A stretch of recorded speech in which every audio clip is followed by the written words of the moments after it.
Hello friends, welcome to online classes. मेरा नाम है रजत अग्रहरी।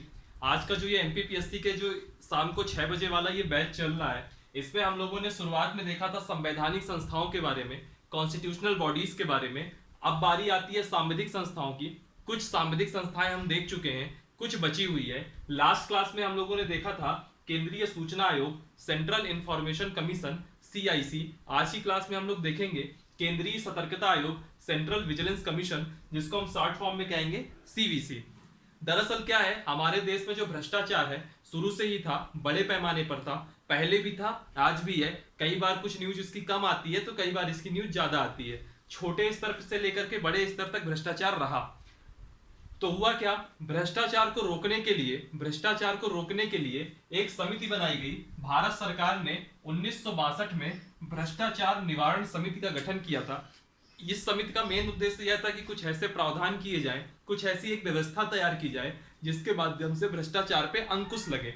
उस तहत में एक भ्रष्टाचार निवारण समिति बनती है और उस भ्रष्टाचार निवारण समिति के जो अध्यक्ष थे उनका नाम था के संथानम। और यह के संथानम बहुत चर्चित नाम है, अक्सर एग्जाम में आ जाता है। कई बार सीबीआई से लेके पूछ लेता है कि सीबीआई की स्थापना किस समिति की सिफारिश के तहत हुई। कई बार पूछ लेता है विजिलेंस कमीशन की स्थापना किस समिति के सिफारिश पर हुई। कई बार पूछ लेता है कि भ्रष्टाचार निवारण समिति के अध्यक्ष कौन थे। तो नाम याद रखिएगा, के संथानम। ये बहुत ही इंपॉर्टेंट नाम है। एमपीपीएससी वगैरह जब बहुत डीप में कोई क्वेश्चन नहीं पूछता, सिंपल एक वन लाइनर क्वेश्चन पूछना होता है, फैक्ट बेस पे क्वेश्चन पूछना होता है, वैसी स्थिति में के संथानम और भी बड़ा नाम बन जाते हैं। और अगर यूपीएससी वगैरह कभी आयोगों में स्टेटमेंट से रिलेटेड कभी क्वेश्चन पूछ लेता है तो कई बार ऐसा भी स्टेटमेंट होता है, कई बार तो कॉन्सेप्चुअल स्टेटमेंट होते हैं और एक आध स्टेटमेंट फैक्चुअल भी हो जाती है। वैसी सिचुएशन में भी अध्यक्ष का नाम आप लोगों को याद होना चाहिए। बहरहाल, एक भ्रष्टाचार निवारण समिति बनती है 1962 में, जिसके अध्यक्ष थे के संथानम। और यह जो समिति की सिफारिश हुई थी 1962 से लेकर के 1964 तक इसने यह समिति बनी रही और इसने सिफारिशें दी। इसकी सिफारिश के मद्देनजर 1964 में, सन 1964 में केंद्र सरकार ने एक प्रस्ताव पारित किया जिसके आधार पर सीवीसी का गठन हुआ। मैं हर जगह पूरा केंद्रीय सतर्कता आयोग नहीं लिखूंगा, सीवीसी लिखा करूंगा। सीवीसी का गठन होता है 1964 में केंद्र सरकार के एक प्रस्ताव के द्वारा। यानी कि अभी केंद्र सरकार ने एक प्रस्ताव लाया, एक प्रकार से पेपर ला दिया और उस पेपर के तहत सीवीसी का गठन कर दिया। यानी कि ना ही इसको संवैधानिक आधार है, ना ही इसका सांविधिक आधार है। यानी कि ना ही ये किसी अधिनियम के माध्यम से आया तो सांविधिक भी नहीं कहलाएगा, और इसका कोई कॉन्स्टिट्यूशनल बेस नहीं है तो संवैधानिक संस्था भी नहीं कहलाएगी। ठीक, फिर इसका जो मुख्यालय था, मुख्यालय है नई दिल्ली में। ठीक, 1964 में केंद्र सरकार ने एक प्रस्ताव के आधार पर इसका गठन किया था। ना ही यह संवैधानिक संस्था है, ना ही यह सांविधिक संस्था है। जैसे नीति आयोग आज की डेट में एक संस्था है, वैसे ये भी एक संस्था है। इसको क्या कहते थे, संविधानेतर। लेकिन सन 2003 में, ये 2003 के पहले की बात हो गई, 2003 में इस सीवीसी को, केंद्रीय सतर्कता आयोग को सांविधिक दर्जा दे दिया गया और एक अधिनियम लाया गया संसद में, सीबीसी एक्ट 2003, केंद्रीय सतर्कता आयोग अधिनियम 2003। तो 2003 में इसको एक सांविधिक दर्जा दे दिया गया। ये है इस आयोग का बैकग्राउंड। अब इसके बाद हम लोग बात करेंगे सीवीसी के फैक्चुअल क्वेश्चंस पे। जैसे सबसे बेसिक चीज क्या देखते थे हम लोग हर आयोग में, संरचना। सबसे पहले हम किसी भी आयोग की क्या देखते थे, संरचना, कि कितने मेंबर होंगे, कौन अध्यक्ष होगा, कौन अन्य सदस्य होंगे। यह सब हमने हर आयोग में देखा है तो यहां पे भी देखेंगे।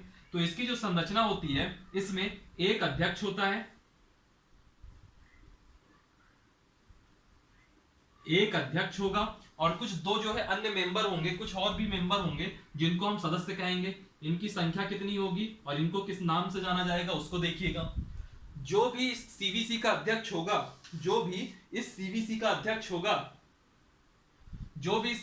अध्यक्ष होगा उसको क्या नाम दिया जाएगा। जैसे जब हम केंद्रीय सूचना आयोग देख रहे थे तो वहां पे क्या नाम दिया जाता था, केंद्रीय सूचना आयुक्त। तो वैसे ही यहां पे क्या नाम दिया जाएगा, केंद्रीय सतर्कता आयुक्त। एक कौन होगा, केंद्रीय सतर्कता आयुक्त, एक केंद्रीय सतर्कता आयुक्त होगा। वापस से चलिए पिछली क्लास में, वहां मैंने क्या कहा था कि इनकी सहायता के लिए कुछ सूचना आयुक्त होंगे जिनकी संख्या 10 से ज्यादा नहीं होगी, ठीक है। वैसे ही यहां पर क्या होगा, इस केंद्रीय सतर्कता आयुक्त की सहायता करने के लिए कुछ सतर्कता आयुक्त होंगे। कौन होंगे? कुछ सतर्कता आयुक्त होंगे।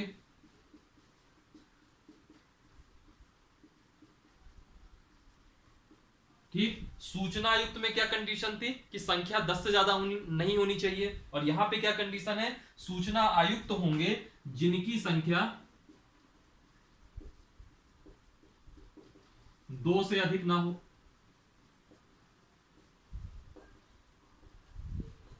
जिनकी संख्या 2 से अधिक ना हो, यानी कि अगर इस सीबीसी की संरचना में जाए और मैक्सिमम मेंबर देखे जाए तो एक अध्यक्ष होगा, यानी कि एक केंद्रीय सतर्कता आयुक्त होगा। अब शॉर्ट फॉर्म में मैं इसको भी लिख देता हूं, सेंट्रल विजिलेंस कमिश्नर, और इसको सतर्कता आयुक्त को क्या लिखूंगा, विजिलेंस कमिश्नर, इसको वीसी कहूंगा और इसको सीवीसी कहूंगा, ठीक है। तो सतर्कता आयुक्त की संख्या 2 से ज्यादा ना हो, और जो केंद्रीय सतर्कता आयुक्त है वो तो एक रहेंगे ही रहेंगे। तो ऐसे करके एक संरचना बनी, ठीक। अब इसके आगे के जो टॉपिक है, यानी कि इनकी नियुक्ति कौन करता है, इनकी शर्तें क्या है, कार्यकाल क्या है, यह सब चीजें हम लोग आगे देखते हैं। इसका स्क्रीनशॉट ले लीजिएगा आप। इस जो भी आपके इस बोर्ड में लिखा हुआ है, इसमें एक इंपॉर्टेंट फैक्ट है के संथानम, एक इंपॉर्टेंट फैक्ट है 1964 में गठन हुआ, 2003 में एक्ट के द्वारा इसको सांविधिक आधार दिया गया, और फिर अगला फैक्ट है संरचना, कि एक जो है केंद्रीय सतर्कता आयुक्त होगा, और जो सतर्कता आयुक्त होंगे यानी कि अन्य सतर्कता आयुक्त भी कह सकते हैं, इनकी संख्या 2 से अधिक नहीं होगी, यानी कि 2 या 2 से कम रहेंगे। अब अगली बात आती है कि जो भी ये आयुक्त हैं, जो भी कमिश्नर है, चाहे वो विजिलेंस कमिश्नर हो या फिर सेंट्रल विजिलेंस कमिश्नर हो, इनकी नियुक्ति कौन करता है। तो याद रखिएगा, इस तरह के मैटर में कभी भी नियुक्ति की बात आए तो कौन करेगा, हमेशा, मैंने हमेशा बोला है, सिर्फ राष्ट्रपति की तरफ देखिए और इधर उधर कहीं देखने की जरूरत ही नहीं है। तो नियुक्ति कौन करेगा, बाई राष्ट्रपति, ठीक। और राष्ट्रपति कैसे नियुक्त करेगा, एक समिति की सिफारिश पर। एक 3 सदस्यीय समिति है,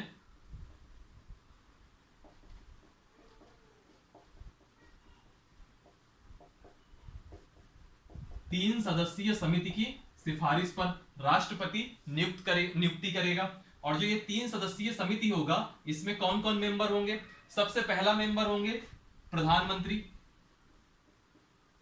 सबसे पहले मेंबर होंगे प्रधानमंत्री, दूसरे मेंबर होंगे गृह मंत्री, देश के गृह मंत्री, और तीसरे मेंबर कौन होंगे, लोकसभा में लीडर ऑफ अपोजिशन, लोकसभा में एलओपी, यानी कि लोकसभा में जो विपक्ष का नेता होगा। अगर आज के सिनारियो की बात करें तो नरेंद्र मोदी, अमित शाह और अधीर रंजन चौधरी, ये 3 जन मिलकर के, ये 3 लोग की एक समिति होगी, जिन नामों का सिफारिश करेंगे उन नामों की राष्ट्रपति नियुक्ति कर देंगे एज अ केंद्रीय सतर्कता आयुक्त और दूसरा अन्य सतर्कता आयुक्त में, ठीक है। एक फैक्ट इसमें और देख लीजिएगा, कभी भी अगर लोकसभा में किसी पार्टी को विपक्षी पार्टी का दर्जा नहीं मिलता, किसी पार्टी को विपक्षी पार्टी का दर्जा नहीं मिलता, क्योंकि विपक्षी पार्टी का दर्जा पाने के लिए कुल लोकसभा की जो स्ट्रेंथ है उसका 10% पाना अनिवार्य होता है। यानी कि आज की डेट में 545 अगर लोकसभा की स्ट्रेंथ है, तो अगर आपके पास 55 सदस्य आपके चुन के आते हैं तो ही आपको मुख्य विपक्षी पार्टी का दर्जा मिलता है। तो ऐसी स्थिति में अगर आप विपक्ष पार्टी का दर्जा नहीं पाते हैं, तो वैसी स्थिति में इस पद के लिए क्या प्रावधान किया गया है कि जो विपक्षी पार्टियां होंगी, उनमें जो सबसे बड़ी विपक्षी पार्टी होगी, उसके सदन के नेता को भी यह दर्जा दिया जा सकता है। तो इस समय कांग्रेस पार्टी को अगर देखा जाए तो उसको विपक्षी पार्टी का दर्जा प्राप्त नहीं है, क्योंकि उसके पास 10% यानी कि 55 मेंबर नहीं है। लेकिन चूंकि वह दूसरा सबसे बड़ा दल है, या विपक्ष के तौर पे देखा जाए तो विपक्ष का सबसे बड़ा दल है, वैसी स्थिति में जो उसके सदन के नेता है अधीर रंजन चौधरी, उनको लोकसभा में लीडर ऑफ अपोजिशन कहा गया। चलिए, यह 3 सदस्यीय समिति की एक सिफारिश होगी, उस सिफारिश के आधार पर राष्ट्रपति नियुक्ति करेगा। और एक चीज याद रखिएगा, कोई भी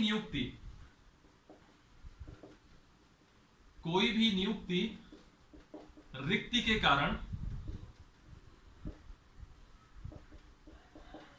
के कारण अविधिमान्य नहीं होगी। इसका मतलब बताता हूं मैं। कई बार क्या होता है, राजनीति एक ऐसी चीज है जिसमें आदमी कई बार देश हित की जगह पार्टी हित में भी फैसला लेता है। अब जैसे एक समिति, इन समिति की एक बैठक हुई, इनको नाम सजेस्ट कराना है इस टाइम पे, तो हुआ क्या, जो लोकसभा में लीडर ऑफ अपोजिशन है उन्होंने इस मीटिंग का बाइकआउट कर दिया, उन्होंने कहा कि हम जाएंगे ही नहीं। तो वैसी स्थिति में केवल प्रधानमंत्री और गृह मंत्री ही मिलकर के नामों का सिलेक्शन करेंगे। तो वैसी स्थिति में कोई भी व्यक्ति यह नहीं कह सकता कि चूंकि लीडर ऑफ अपोजिशन उस मीटिंग में नहीं बैठे थे तो उस समिति के वो हिस्सा नहीं थे उस टाइम पे, तो चूंकि वह रिक्ति कहलाएगी, क्योंकि वो उस मीटिंग में गए नहीं तो वह रिक्ति कहलाएगी। तो वैसी स्थिति में भी अगर कोई नियुक्ति होती है, यानी कि उनके ना रहने की स्थिति में भी अगर कोई नियुक्ति होती है, तो उसको ये नहीं कह सकते कि अरे ये गलत नियुक्ति है, वह नियुक्ति भी सही मानी जाएगी। ठीक है, इसमें रिक्ति का कोई प्रभाव नहीं पड़ता। सीधी भाषा में रिक्ति का नियुक्ति में कोई भी प्रभाव नहीं पड़ेगा। सीधी भाषा में अगर इसको देखा जाए तो ये हो गया आपका नियुक्ति। नियुक्ति के बाद हम बात करेंगे कार्यकाल की। कार्यकाल की तो जो कार्यकाल होता है वह होता है 4 वर्ष। जब हम केंद्रीय सूचना आयोग पढ़ रहे थे तो वहां कार्यकाल 5 वर्ष था, यहां पे 4 वर्ष है, और जो उम्र है वह है 65 वर्ष की आयु तक। 4 वर्ष या 65 वर्ष की आयु तक। इस विजिलेंस कमीशन में जो कार्यकाल है उसमें कुछ अच्छे अच्छे पॉइंट्स हैं, इनको आप लोग बहुत अच्छे से देखिएगा। 4 वर्ष या 65 वर्ष की आयु तक जो है इनका कार्यकाल चलेगा। ठीक, उसके बाद याद रखिएगा पुनर्नियुक्ति नहीं हो सकती। पुनर्नियुक्ति नहीं हो सकती, एक चीज ये याद रखिएगा। दूसरा याद रखिएगा, भारत सरकार या राज्य सरकार, भारत सरकार या राज्य सरकार के अंतर्गत नियोजन के पात्र नहीं होंगे।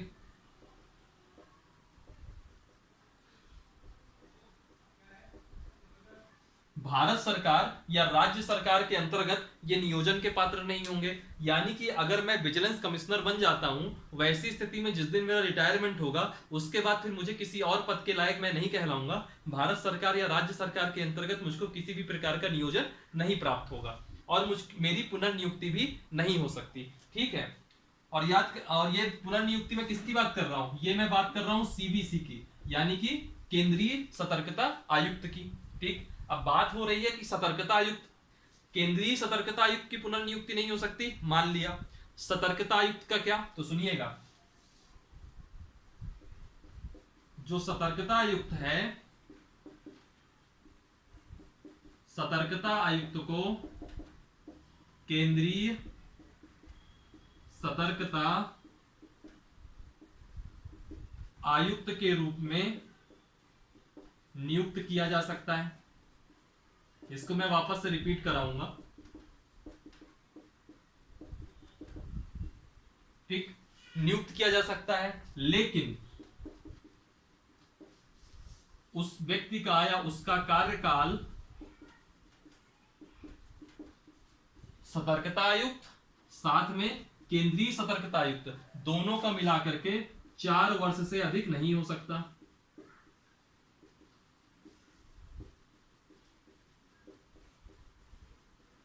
इसको समझिएगा पूरी बात। पहला केस देख लीजिए कि मैं हूं, मुझको सेंट्रल विजिलेंस कमिश्नर बना दिया गया, मुझको जो है केंद्रीय सतर्कता आयुक्त बना दिया गया। तो ऐसी स्थिति में मान लीजिए मुझको 58 साल की उम्र में बना दिया गया। ठीक, तो 4 साल का मेरा कार्यकाल हो गया, 62 वर्ष मेरी उम्र हो गई, मेरा रिटायरमेंट हो जाएगा। उसके बाद ना ही मैं केंद्रीय सतर्कता आयुक्त के रूप में पुनर्नियुक्त हो सकता हूं, ना ही सतर्कता आयुक्त के रूप में पुनर्नियुक्त हो सकता हूं, ना ही भारत सरकार या राज्य सरकार के अंतर्गत मुझको कोई और काम दिया जा सकता है। ये मेरी कंडीशन हो गई केंद्रीय सतर्कता आयुक्त के रूप में। ठीक, और अगर मान लीजिए केंद्रीय सतर्कता आयुक्त के रूप में 58 वर्ष की उम्र की जगह अगर मेरा जो है कार्यकाल चालू होता है 63 वर्ष की उम्र में, तो पता चलता है कि 2 ही साल में मैं 65 वर्ष का हो जाता हूं, तो 65 वर्ष का होते ही मेरा कार्यकाल समाप्त हो जाएगा और वापस से मेरी पुनर्नियुक्ति किसी चीज में नहीं होगी और भारत सरकार या राज्य सरकार के अंतर्गत भी किसी नियोजन का मैं पात्र नहीं होऊंगा। अब बात आती है किनकी, सतर्कता आयुक्तों की। केंद्रीय सतर्कता आयुक्त की बात मैंने समझा दी, अब बात आती है सतर्कता आयुक्त की। जो सतर्कता आयुक्त होता है, मान लीजिए मैं 60 साल की उम्र में सतर्कता आयुक्त बना, तो वैसी स्थिति में क्या होगा कि 4 वर्ष तक यानी कि 64 वर्ष की उम्र तक मेरा कार्यकाल रहेगा। तो उस 64 वर्ष की उम्र तक अगर मैं सतर्कता आयुक्त के रूप में ही कार्य करता हूं, तो जैसे ही मैं 64 वर्ष का हो जाऊंगा मेरा रिटायरमेंट हो जाएगा। उसके बाद मेरी ना पुनर्नियुक्ति होगी मेरी ना ही पुनर्नियुक्ति होगी, ना ही मैं भारत सरकार या राज्य सरकार के किसी नियोजन में काम कर पाऊंगा, ठीक है। लेकिन मुझको मुझको केंद्रीय सतर्कता आयुक्त बनाया जा सकता है, लेकिन उसकी भी एक कंडीशन दे रखी है। कंडीशन क्या दे रखी है कि अगर मैं 60 वर्ष की उम्र में मेरा कार्यकाल चालू करता हूं सतर्कता आयुक्त के रूप में, तो जो 64 साल की मेरी उम्र है रिटायरमेंट की, क्योंकि 4 साल में रिटायरमेंट हो जाना चाहिए, तो 64 साल की उम्र में अगर मैं रिटायरमेंट होऊंगा तो उन 4 सालों के कार्यकाल के बीच में ही, उन्हें 4 साल के कार्यकाल के बीच में ही मुझको केंद्रीय सतर्कता आयुक्त बनाना पड़ेगा गवर्नमेंट को। और उसका क्या मतलब है, उसके पीछे क्या उद्देश्य है, वह भी देखिए। ये मैं क्यों कह रहा हूं वो भी देखिए, क्योंकि जो मैं सतर्कता आयुक्त बनूंगा उसका भी कार्यकाल और जो केंद्रीय सतर्कता आयुक्त बन जाऊंगा उसका भी कार्यकाल, दोनों का अगर कार्यकाल मिलाते हैं तो वह 4 वर्ष से अधिक नहीं बन सकता। कहने का मतलब है, चाहे आप मुझको सीबीसी बनाइए, चाहे मुझको आप बीसी बनाइए, वीसी से सीबीसी में अगर आप मेरा प्रमोशन भी करते हैं तो वैसी भी स्थिति में मेरा जो कंबाइंड टेन्योर होगा वह 4 वर्ष होगा, 4 वर्ष से ऊपर नहीं होगा। तो ये कॉन्सेप्ट था आपका कार्यकाल का। फिर इसके बाद एक थोड़ी सी जगह बची है, तो एक चीज और देख लीजिए, शपथ। इनको शपथ कौन दिलाता है, तो इनको शपथ कौन दिलाएगा, राष्ट्रपति। राष्ट्रपति दिलाएंगे या राष्ट्रपति के द्वारा कोई नामित व्यक्ति, इनको राष्ट्रपति शपथ दिलाएंगे या राष्ट्रपति के द्वारा कोई नामित व्यक्ति इनको शपथ दिलाएगा, ठीक। ये पूरा कॉन्सेप्ट हुआ। अब इसके बाद एक कॉन्सेप्ट बचता है आपका पद मुक्ति का, उसमें भी आइए।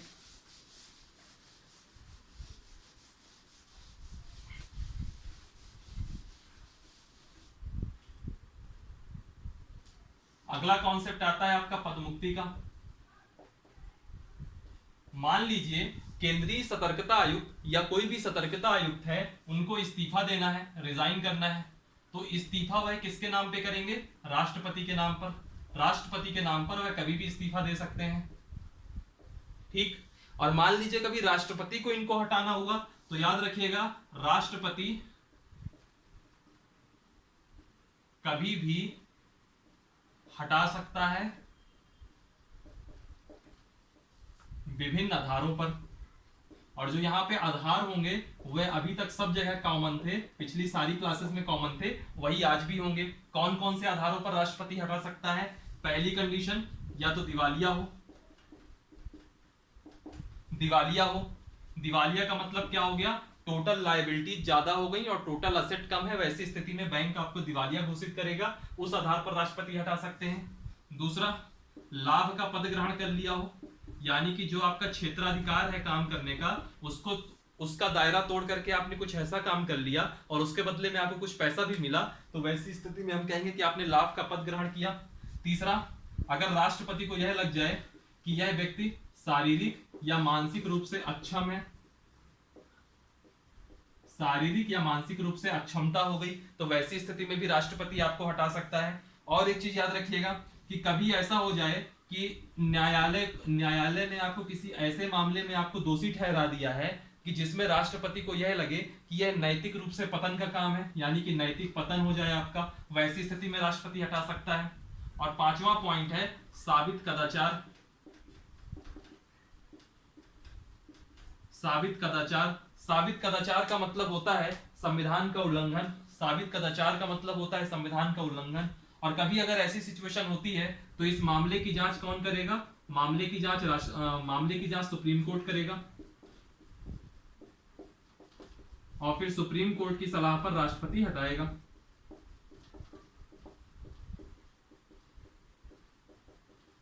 तो यह कुछ पॉइंट हो गए जिनके आधार पर सतर्कता आयुक्त, मुख्य सतर्कता आयुक्त और अन्य सतर्कता आयुक्त, इनको हटाया जा सकता है राष्ट्रपति के द्वारा। और एक चीज याद रखिएगा, किसी मामले की जांच करते समय आयोग के पास सिविल न्यायालय की शक्तियां होंगी। मामले की जांच करते समय आयोग के पास सिविल न्यायालय की शक्तियां होंगी। आपको लग रहा होगा कि आज की क्लास में थोड़ा तेज हो रहा है, क्योंकि सिलेबस ज्यादा है, इसके लिए मैं तेज पढ़ा रहा हूं। और इसमें जितना कुछ भी कर रहा हूं कुछ नया नहीं है, पिछली क्लासेस में भी आपने यही देखा था, ठीक है। ये जितने आधार आधार है ये सब आप लोगों ने पिछली क्लास में बहुत डिटेल में देख रखा है, और एक नहीं 3-4 क्लासेस में देख रखा है। मामले की जांच करते समय आयोग के पास किसकी शक्ति होगी? सिविल न्यायालय की। और याद करिए पिछली क्लास में जब हमने सूचना आयोग पढ़ाया था तब उसके पास किसकी शक्ति होती थी? दीवानी न्यायालय की। चलिए इतना हो गया। और एक चीज याद रखिएगा, जो वार्षिक प्रतिवेदन है, आयोग वार्षिक प्रतिवेदन किसको सौंपेगा? राष्ट्रपति को सौंपेगा, और राष्ट्रपति उस वार्षिक प्रतिवेदन को संसद के सामने रखेगा। ये कोई इतना इंपॉर्टेंट फैक्ट नहीं है क्योंकि हर जगह राष्ट्रपति को ही प्रतिवेदन सौंपा जाता है, तो फिर मैं इसको नहीं लिखाता हूं। ठीक, इसके बाद बात आती है, इसके बाद एक फैक्ट देख लीजिए कि जो पहले सीबीसी कौन थे और अभी वर्तमान के सीबीसी कौन है। ठीक है, तो पहले हम देखेंगे कि पहले सीबीसी कौन थे, वर्तमान सीबीसी कौन है। पहले मुख्य सतर्कता आयुक्त या केंद्रीय सतर्कता आयुक्त कौन थे? तो उनका नाम था एन.एस. राव। क्या नाम था? एन.एस. राव। ठीक है, एन.एस. राव। इनका दूसरा नाम फुल फॉर्म क्या था? नितर श्रीनिवासन राव, ऐसे कुछ करके था, मुझको एग्जैक्टली याद नहीं है। बाकी आपको इतना याद रखने की जरूरत भी नहीं है, एन.एस. राव भी आपने याद कर लिया उतना मोर देन सफिशिएंट है। नितर श्रीनिवासन राव, ये श्रीनिवास भी हो सकता है या श्रीनिवासन है, ऐसा करके कुछ नाम है, इतना इंपॉर्टेंट नहीं है, लेकिन आपको पता होना चाहिए कि एन.एस. राव करके कोई थे जो पहले सीबीसी थे। कई बार क्या होता है एमपीपीएससी वगैरह में ऐसा बिल्कुल फैक्चुअल पूछ लेगा कि पहले केंद्रीय सतर्कता आयुक्त कौन थे, तो ये पता होना चाहिए। और वर्तमान में कौन है? तो इनका नाम आपको याद रखना पड़ेगा, संजय कोठारी। वर्तमान में कौन है? संजय कोठारी। और वर्तमान में आयुक्त कौन है? वर्तमान में सतर्कता आयुक्त कौन है? तो याद रखिएगा, मैंने क्या बोला था, सतर्कता आयुक्तों की संख्या 2 से ज्यादा नहीं हो सकती, और आज की डेट में सिर्फ एक ही है, और उनका क्या नाम है? सुरेश पॉल। सुरेश पॉल, ये जो है सतर्कता आयुक्त, और सिर्फ एक ही है, 2 सतर्कता आयुक्त इस समय नहीं है। ठीक, इसके बाद हम बात करते हैं सीबीसी के कार्य क्या क्या है, या सीबीसी का क्षेत्राधिकार क्या है। तो देखिए इसमें मैं एक चीज और रह गई, बहुत इंपॉर्टेंट चीज रह गई, वेतन। पहले वेतन देख लीजिए, फिर बाद में मैं कार्य बता देता हूं। पिछली क्लास में जब हमने सूचना आयोग पढ़ाया था तो मैंने बोला था जो मुख्य सूचना आयोग है, जो केंद्रीय सूचना आयोग होता है, केंद्रीय सूचना जो आयुक्त होता है, उसका जो वेतन होता था वह चीफ इलेक्शन कमिश्नर के बराबर हुआ करता था। सिमिलरली यहाँ पर जो केंद्रीय सतर्कता आयुक्त है, सीबीसी है, इसका जो वेतन होगा वह संघ लोक सेवा आयोग यानी कि यूपीएससी के अध्यक्ष के बराबर होगा। ठीक, पिछली क्लास में मैंने बात करी थी जो अन्य सूचना आयुक्त होते हैं उनका जो वेतन होता है वह अन्य निर्वाचन आयुक्तों के बराबर होता है। सिमिलरली यहाँ पे जो विजिलेंस कमिश्नर है यानी कि जो सतर्कता आयुक्त हैं, इनका जो वेतन होगा वह संघ लोक सेवा आयोग यानी कि यूपीएससी के सदस्यों के बराबर होगा। ठीक, और वेतन और भत्ते जो है कभी भी काम के समय में कम नहीं किए जा सकते। ठीक, अब हम बात करते हैं कार्यों की। सीबीसी के कार्य क्या हैं? तो सीबीसी का कार्य क्या है? एक भ्रष्टाचार निवारण अधिनियम आया था 1988।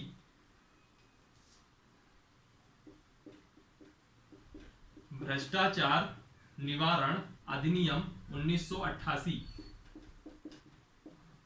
तो इस भ्रष्टाचार निवारण अधिनियम 1988 के तहत अपराधों की जांच से संबंधित 1988 के तहत अपराधों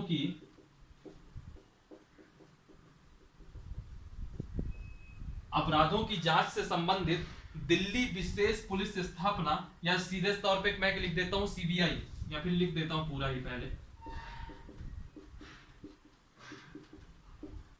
दिल्ली विशेष पुलिस स्थापना, जैसे कि सीबीआई। तो सीबीआई को कार्रवाई सौंपना, सीबीआई को जांच के लिए कार्रवाई सौंपना, उस पूरी जो है कार्रवाई की देखभाल करना, ठीक है, जांच का रिव्यू करना, स्क्रूटनी करना, तो ये सब काम किसका रहेगा? सीबीसी का काम रहेगा। ये आपका पहला कार्य हुआ था।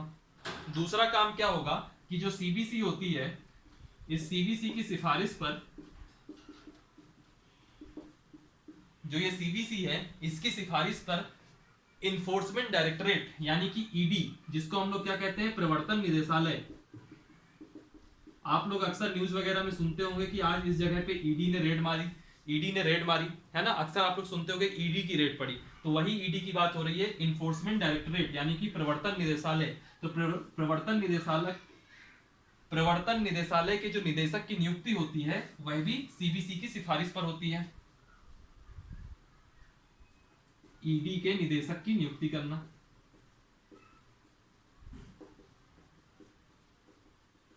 ठीक, इतने कुछ पॉइंट थे आपके सीबीसी के कार्य से संबंधित। ठीक है, बाकी एक चीज और है कि सीबीसी को prevention of money laundering act 2002 के तहत, prevention of money laundering act 2002 के तहत लेन देन संबंधी कोई भी सूचना प्राप्त करने का अधिकार इसके पास होता है। ठीक है, इतना ही था आपका सीबीसी में। सीबीसी में इसके बाहर कहीं कुछ नहीं आएगा। केंद्रीय सतर्कता आयोग में इसके बाहर कहीं कुछ नहीं आना। आपको पदमुक्ति पता होना चाहिए, आपको पदमुक्ति के अलावा नियुक्त कौन करता है ये पता होना चाहिए, कितने मेंबर है यानी कि संरचना पता होनी चाहिए, कार्यकाल पता होनी चाहिए, कार्यकाल की जो कंडीशंस हैं वो स्टेटमेंट वाले क्वेश्चन में बहुत यूज होती है वह पता होना चाहिए, वेतन भत्ते पता होना चाहिए कि इनके बराबर है। ठीक है, और ये पता होना चाहिए कि जांच करते समय, किसी मामले की जांच करते समय इनके पास जो शक्ति होगी वह किसके बराबर होगी।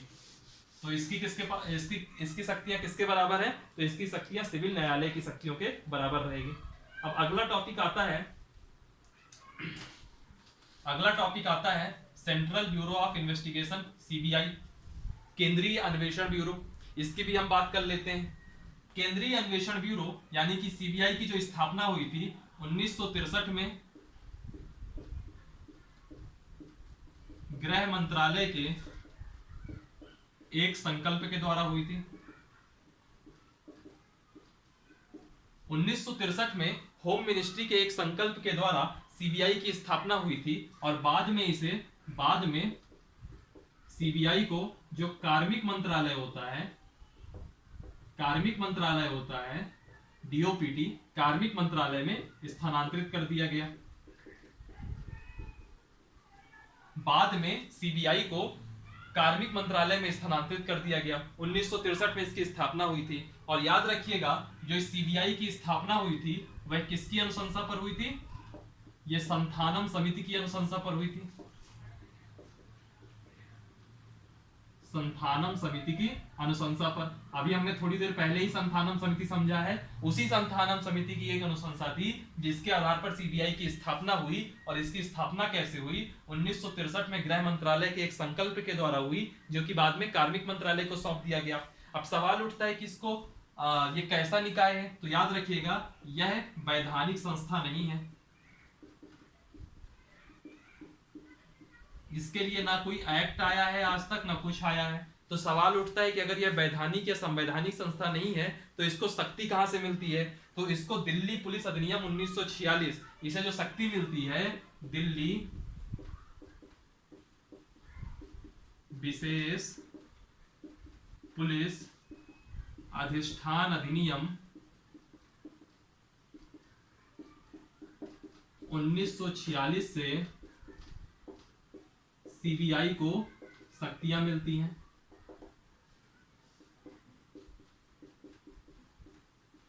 ठीक, दिल्ली विशेष पुलिस अधिष्ठान अधिनियम 1946 से सीबीआई को शक्तियां मिलती हैं। ठीक है, और याद रखिएगा, जो सीबीआई का प्रमुख होता है यानी कि जो इसका हेड होगा, इसको क्या कहा जाता है? इसको कहा जाता है सीबीआई डायरेक्टर। कुछ दिन पहले ये पद थोड़ा सा विवाद में भी आया था, जब कुछ अनियमितताओं के कारण इनके ऊपर रेड डाली गई थी। जो मेन डायरेक्टर थे और जो एक उनके नीचे एक पद में काम कर रहे थे, उन दोनों के बीच में जो मनमुटाव हुआ था। ठीक है, बहरहाल सीबीआई प्रमुख को हम क्या कहते हैं? सीबीआई डायरेक्टर कहते हैं। और इस सीबीआई डायरेक्टर का ऐसा कोई एज सच कुछ था नहीं, यानी कि जब 1963 में सीबीआई बनी उसके बाद ऐसा कुछ नहीं था कि इनकी कोई कार्यकाल कोई फिक्स रहेगा या कुछ ऐसा होगा। जनरली कोई एक आईपीएस ऑफिसर ही सीबीआई का प्रमुख बनाया जाता है, क्योंकि यह एक प्रकार से पुलिसिया शक्ति है। लेकिन एक जो एक्ट आया था सीबीसी एक्ट 2003, जिसके माध्यम से, जिसकी चर्चा मैंने अभी थोड़ी देर पहले की थी, जिसके माध्यम से केंद्रीय सतर्कता आयोग को सांविधिक संस्था का दर्जा दिया गया था। इसी एक्ट में जो सीबीआई प्रमुख हैं, सीबीआई प्रमुख के जो कार्यकाल होता है, सीबीआई प्रमुख के कार्यकाल को 2 वर्ष की सुरक्षा दी गई है। कहने का मतलब है कि 2 वर्ष तक वह सीबीआई प्रमुख के तौर पे काम कर सकते हैं। ठीक, तो कार्यकाल की सुरक्षा 2 वर्ष की मिल गई है सीबीसी एक्ट 2003 के तहत। बाकी उसके पहले ऐसा कुछ ऐसा कुछ मतलब कोई व्यवस्था नहीं थी कि आपको इतने दिन तक ही आपको मिनिमम कार्यकाल मिलेगा, तो मिनिमम टेन्योर की कहीं कोई व्यवस्था नहीं थी। बाद में सीबीसी एक्ट 2003 के अंतर्गत 2 वर्ष की मिनिमम व्यवस्था का प्रावधान किया गया।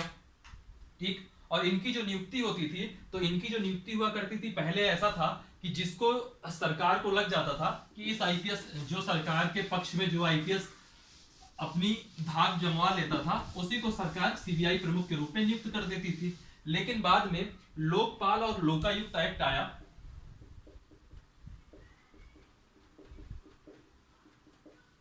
लोकपाल तथा लोकायुक्त एक्ट आया 2013। लोकपाल तथा लोकायुक्त एक्ट जो 2013 में आया था, इसने क्या किया, दिल्ली पुलिस, मार्कर थोड़ा पतला चल रहा है, इसने क्या किया, दिल्ली पुलिस स्थापना अधिनियम 1946 में संशोधन किया। और यह संशोधन जो हुआ था वह सीबीआई प्रमुख की नियुक्ति को लेकर के था। तो इसने कहा जो सीबीआई प्रमुख की नियुक्ति होगी वह अब कैसे होगी, 3 सदस्यीय समिति की सिफारिश पर होगी।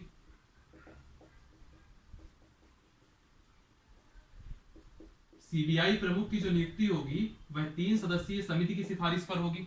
सवाल उठता है इस 3 सदस्यीय समिति में कौन रहेगा, तो याद रखिएगा, एक तो हो गए आपके देश के प्रधानमंत्री नरेंद्र मोदी जी, दूसरे हो गए आपके लीडर ऑफ अपोजिशन एलओपी, यानी कि लोकसभा का जो लीडर ऑफ अपोजिशन होगा, और जो तीसरा मेंबर होगा वो होगा चीफ जस्टिस ऑफ इंडिया, यानी कि सुप्रीम कोर्ट का मुख्य न्यायाधीश, या फिर सीजेआई द्वारा नामित या सर्वोच्च न्यायालय के जो मुख्य न्यायाधीश हैं उनके द्वारा नामित सुप्रीम कोर्ट का कोई अन्य न्यायाधीश। यह 3 सदस्यीय समिति होगी। यह 3 सदस्यीय समिति जिस नाम की सिफारिश करेगा उसको सीबीआई का प्रमुख बनाया जाएगा। इससे रिलेटेड 2 फैक्ट और देख लीजिए कि जो सीबीआई की एकेडमी है वो कहाँ है, और इस समय सीबीआई के डायरेक्टर कौन है, और इसके बाद आज की क्लास खत्म हो जाएगी। जो सीबीआई के डायरेक्टर हैं उनका नाम है आईपीएस प्रवीण सिन्हा। अभी हाल ही में कुछ दिन पहले ही इनकी नियुक्ति हुई है। इसके पहले डायरेक्टर पद जो है थोड़ा विवादों में रहा है, इसकी वजह से ये नाम थोड़ा सा इंपॉर्टेंट हो जाता है, आईपीएस प्रवीण सिन्हा। और जो सीबीआई की एकेडमी है वह यूपी के गाजियाबाद में है, यूपी के गाजियाबाद में है।